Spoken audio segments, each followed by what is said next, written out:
Bonjour à tous, bienvenue sur Légende du football FC Barcelone. Le FC Barcelone en est persuadé, la Liga finira par considérer les efforts consentis par le club, en quête de liquidité afin de financer les arrivées de Koundé, Rafinha, Lewandowski et encore. Si ce n'était pas le cas, le Barça aurait déjà trouvé la parade, selon la presse catalane, et disposerait de 3 options pour s'assurer de l'enregistrement de ces nouvelles recrues et des contrats renouvelés. Joan Laporta, le président du club catalan, a activé plusieurs leviers économiques pour obtenir des liquidités rapidement et répondre aux exigences du salary cap qui lui est imposé. Le Barça a vendu 25% des parts de Barça Studio, l'une de ses filiales chargée des réalisations audiovisuelles du club, à la plateforme socio.com, en plus de la vente d'une partie de ses droits TV. Face à la persistance de la Liga, la direction du Barça a négocié avec le fonds d'investissement GD Aluma, propriété de Gabriel de Alba, copropriétaire du Cirque du Soleil, la vente de 24,5% supplémentaire de Barça Studio. Le Barça récupérerait d'ailleurs la somme de 100 millions d'euros. Sur un modèle de transaction identique à celle qui a débouché sur un accord avec Socio. L'activation de ce fameux 4e levier économique est l'option la plus plausible, selon Sport.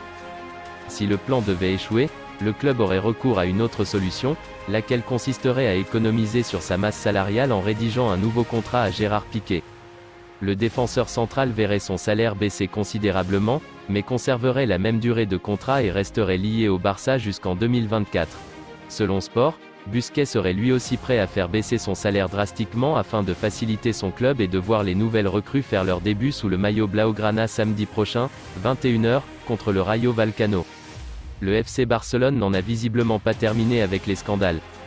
D'après les renseignements recueillis par Sport, les dirigeants catalans envisagent de saisir le tribunal au sujet des prolongations de Gérard Piqué, Clément Lenglet, Ter Stegen et Frenkie de Jong. Le Barça s'estimerait lésé à hauteur de 311 millions d'euros, en raison d'irrégularités. Les Catalans tenteraient pour l'instant de régler la situation directement avec les joueurs concernés, mais aucun d'eux hormis Gérard Piqué n'aurait répondu. L'international espagnol serait prêt à réduire son salaire, tout en conservant ses 2 dernières années de contrat.